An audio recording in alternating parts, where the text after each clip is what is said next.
আসসালামু আলাইকুম। বিডি নিউজে আপনাদেরকে স্বাগতম। সংবাদের শুরুতেই শিরোনাম, পরে বিস্তারিত। যুক্তরাষ্ট্রের ক্ষেপণাস্ত্র দিয়ে রাশিয়া ইউক্রেনের ভয়াবহ হামলা। এবার পারমাণবিক হামলার অনুমতি দিলেন পুতিন। 2025 সালে দেখা যাবে যুদ্ধে কারা বিজয়ী, বলছে জেলেনস্কি।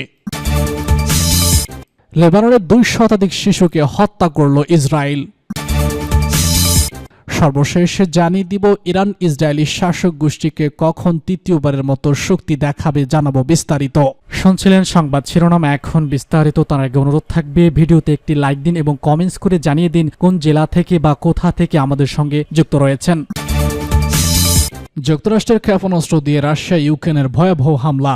যুক্তরাষ্ট্রের সরবরাহ করা দূরপাল্লার ক্ষেপণাস্ত্র দিয়ে প্রথমবারের মতো রাশিয়ার ভূখণ্ডে হামলা করেছে ইউক্রেন। মঙ্গলবার এই হামলা হয়েছে বলে রাশিয়ার পক্ষ থেকে জানানো হয়েছে, খবর বিবিসির। এক বিবৃতিতে রাশিয়ার প্রতিরক্ষা মন্ত্রণালয় জানিয়েছে, ইউক্রেনীয় বেলা বিকাল 3:25 সময় এই হামলা করা হয়।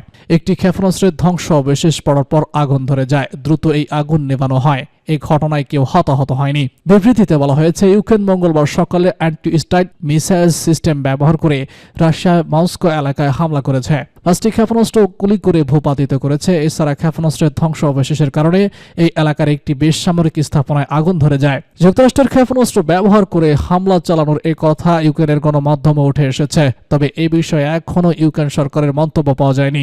এর আগে ইউক্রেনের সামরিক বাহিনী নিশ্চিত করে তারা রাশিয়ার মস্কো এলাকায় একটি গোলা বারুদের গুদামে হামলা চালিয়েছে। তবে এই হামলায় এটিএনসিএস ব্যবহার করা হয়েছে কিনা সেটা তারা নিশ্চিত করেনি। ইউক্রেনের সামরিক বাহিনী বলেছে, সীমান্ত থেকে 100 কিলোমিটারের মতো দূরে কারাকোভ শহরের কাছে একটি ডিপোতে এই হামলা চালানো হয়েছে। হামলার পর 12টি বিস্ফোরণের ঘটনা ঘটেছে। সামরিক বাহিনীর মুখপাত্রর বরাত দিয়ে ইউক্রেনের গণমাধ্যম জানিয়েছে, এই হামলা যুক্তরাষ্ট্রের ক্ষেপণাস্ত্র ব্যবহার করা হয়েছে। এবার পারমাণবিক হামলার অনুমতি দিলেন পুতিন। চলমান রাশিয়া ইউক্রেন যুদ্ধে রুশ বাহিনীকে পরমাণু অস্ত্র ব্যবহারের অনুমতি দিয়েছে রাশিয়ার প্রেসিডেন্ট ভ্লাদিমির পুতিন। মঙ্গলবার এই সংক্রান্ত একটি ডিক্রিতে স্বাক্ষর করেছে তিনি। মনে করা হচ্ছে, ইউক্রেনকে রাশিয়ার ভূখণ্ডের গভীরে যুক্তরাষ্ট্রের ক্ষেপণাস্ত্র দিয়ে হামলার অনুমতির জবাব দিতে এই পদক্ষেপ নিয়েছে পুতিন। রাশিয়ার প্রতি ইঙ্গিত করে ডিক্রিতে বলা হয়েছে, পারমাণবিক শক্তিধর কোনো দেশের সমর্থন দিয়ে রাশিয়ার ক্ষেপণাস্ত্র হামলা চালানো হলে পাল্টা জবাবে পারমাণবিক অস্ত্র ব্যবহার করতে পারবে মস্কো। মঙ্গলবার যুদ্ধের 1000তম দিবস পালন করছে রাশিয়া ইউক্রেন। আজকের এই দিনেই পুতিন তার দেশের পরমাণু নীতি হালনাগাদ করে এই ডিক্রিতে স্বাক্ষর করেছে বলে সাংবাদিকদের জানিয়েছে পুতিনের মুখপাত্র এবং রুশ প্রেসিডেন্টের কার্যালয় সেক্রেটারি দিমিত্রি পেসকভ।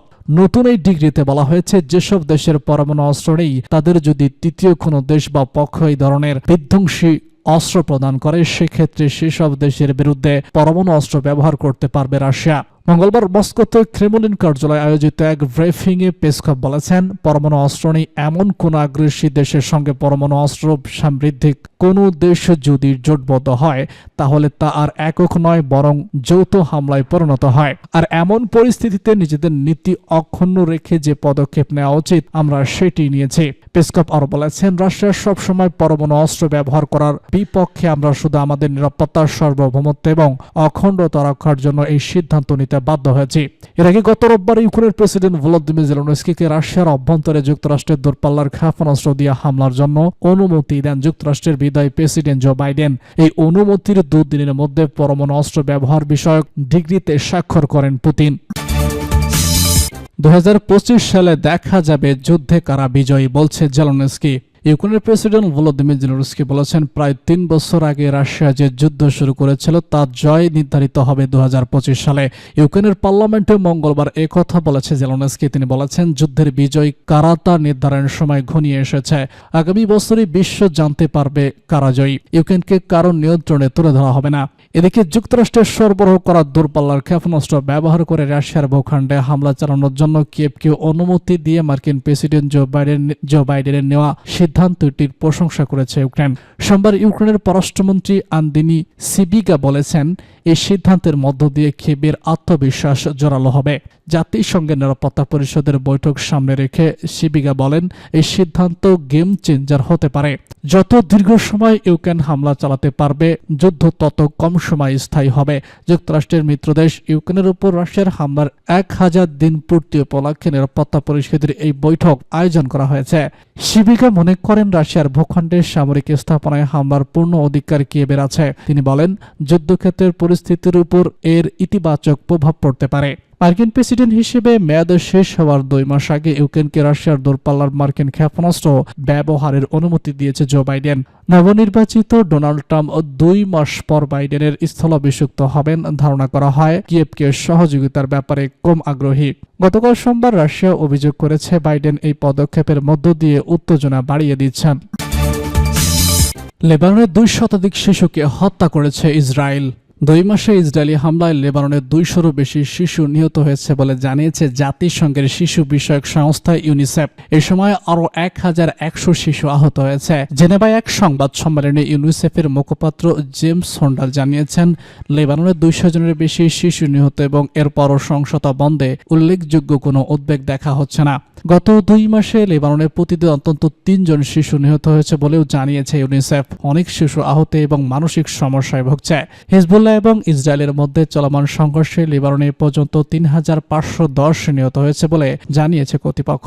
এন্ডার বলেছেন, গত বছরের 7 অক্টোবর থেকে লেবাননে ইসরায়েলি হামলায় সব মিলিয়ে 231 জন শিশু নিহত হয়েছে। তিনি বলেছেন, আমাদের প্রত্যাশা আগের মতো পরিস্থিতি লেবাননে না হোক। ইরান ইসরায়েলি শাসক গোষ্ঠীকে কখন তৃতীয়বারের মতো শাস্তি দিবে জানাবো বিস্তারিত। ইরানের পররাষ্ট্রমন্ত্রী তার দেশে ইসরায়েলের সাম্প্রতিক তথাগত 26 অক্টোবর হামলার প্রসঙ্গে বলেছেন, ইসলামী ইরান জবাব দেওয়ার নিজ অধিকারটি বাতিল করেনি এবং সঠিক সময়ে এই হামলার উপযুক্ত জবাব দেবে। সায়েদ আব্বাসি কারাকচি ইরানের ইসলামী বিপ্লবী গার্ড বাহিনী বা IRGCর একদল কমান্ডার ও কমান্ডো কেন্দ্রের একদল কর্মীদের সমাবেশে বলেছেন, ইরান আনুষ্ঠানিকভাবে বিশ্ব সমাজকে জানিয়েছে যে ইসরায়েলি সাম্প্রতিক ইরানে যে হামলা চালিয়েছিল তা একটি নতুন হামলা ও এর জবাব ইসরায়েলকে পেতেই হবে। কারাকজি সত্য প্রতিশ্রুতি 3 নামক অভিযান বাস্তবায়নের সময় প্রসঙ্গে বলেছেন, গত 12 মাসে ইরান অত্যন্ত সতর্ক ও কৌশলগত আচরণ করেছে এবং ইরানের সিদ্ধান্তগুলো উত্তেজিত ও ভাগ্যপূর্ণ ছিল না। সত্য প্রতিশ্রুতি 3 এর ক্ষেত্রেও তা এই ঘটবে। ইরানের কূটনৈতিক বিভাগের প্রধান কেবল যুদ্ধের প্রস্তুতি যুদ্ধ ঠেকাতে পারে এই কথা উল্লেখ করে বলেছেন, যেন শত্রুরা হুমকি দিচ্ছে তারা প্রতিপক্ষের দুর্বলতার অপেক্ষা করছে, তখন তারা দুর্বলতা বুঝতে পারে তখনই আঘাত করে। তাই যুদ্ধ পরিস্থিতিতে খুব দৃঢ় ও শক্তিশালী থাকা জরুরি। ইরানের পররাষ্ট্রমন্ত্রী যুদ্ধের ময়দান ও কূটনীতিকে অবিচ্ছিন্ন হিসেবে উল্লেখ করে বলেছেন, কূটনীতি শক্তির উপর নির্ভর করেই চলে এবং শক্তি না থাকলে কূটনীতি কাজে লাগে না। বিশ্লেষকরা বলেছেন, ইরান সত্য প্রতিশ্রুতি এবং সত্য প্রতিশ্রুতি 2 নামক নজিরবিহীন এই সামরিক অভিযানে এটা প্রমাণ করেছে যে দেশটি আগ্রাসীদেরকে শাস্তি দেওয়াকে নিজ দেশের ভৌগোলিক অখণ্ডতা বজায় রাখাকে সবসময় খুব জোরালো গুরুত্ব দেয়। ইরানের প্রতিরক্ষামূলক নীতি ইসরায়েল ও তার পশ্চিমা গঠন সহযোগিতার হট্টিকারিতা বন্ধ করার ক্ষেত্রে পশ্চিমা এশিয়া অঞ্চলে আগের মতোই এখনও গুরুত্বপূর্ণ ভূমিকা রাখছে।